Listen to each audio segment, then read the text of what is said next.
Okay, so this is not a really hard move to learn. It's just that some gestures becomes kind of tricky, at least to keep it in a nice rhythm, a nice speed.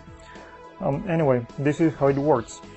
The grip with my right hand is the middle finger over here to conceal any absence of the thickness of the deck by the time I do the pass. And the other hand is mechanic's grip. Notice the pinky finger is not on the back, it's right here on the side. So the hand at the bottom, notice the pinky finger, I'm just gonna move it down. Okay, you don't move this upper packet at any moment.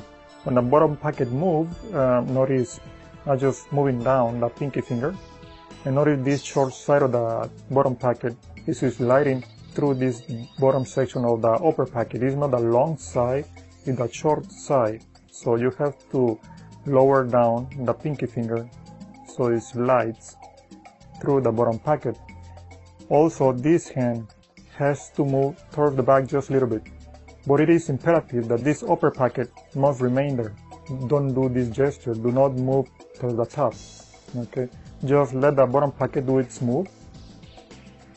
So do not move the upper packet, at least not yet. So when you move it, notice the corner is already exposing right there. You just move it towards the top, and it has to be a little gap right here.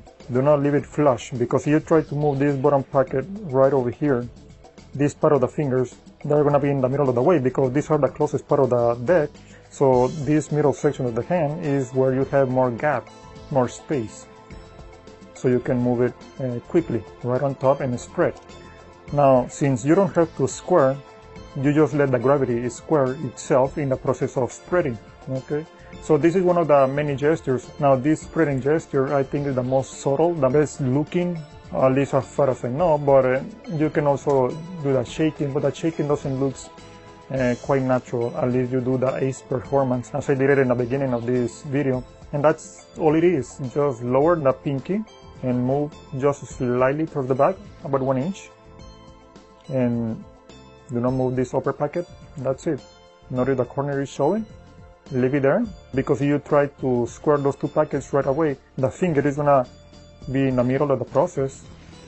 It's gonna be too close for the corner. So you may end up with a card stuck in the middle of the process. So that's why you need to leave it back here. Okay, not right here in the front. And as soon as you have it right there, as spread in the process of squaring, that's gonna make it look maybe more subtle. Now also, because I have a gap right here, I rather move just a little slightly to the side so I can do the move. I may flash right here with the fingers, but I don't think it's as noticeable as if you do it in the front.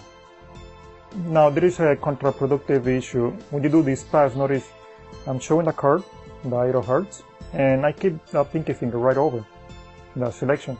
And because it is a huge pinky break, it's gonna be some discrepancies on the front. So I try, when I close the spread, to leave a little mess right there. But if you have a little mess, you cannot do the pass. So you have to square, and if you have this hand for too long, it's gonna look suspicious. So you wanna bring this hand and do the pass right away. So what you need to do is just to keep the pinky finger. When you bring this other hand right over here in the front, try to square with the index finger before I even reach over here, so I can start doing the pass right away. Now, if you have some issues with a spreading gesture like that, because it keeps getting stuck right there, or you just don't feel comfortable, or maybe you are not fast enough to do the pass with this kind of gesture, then you can go ahead and do the ace routine, you know. So I guess it's gonna look more subtle. It's better if you do it with the cards face down, so there is not a lot of numbers and a lot of distraction. So that's it. This is what is happening in the performance. I have the 2 aces in the middle, and when I do a single cut, the black aces are gonna join together in the middle, and the other aces are gonna end up at the end. Same thing if you do again a single cut. So pretty much I need to keep a pinky break right in the middle of those 2 aces, and by doing a single pass, everything is gonna get fixed. So by doing this performance, you can do this gesture, and probably it looks better in case you don't like the pulling, the spreading gesture, instead of doing this, because sometimes cards get stuck in the middle of the performance. But anyway, that's gonna be up to you. Okay, so that's pretty much it, and I hope you like it.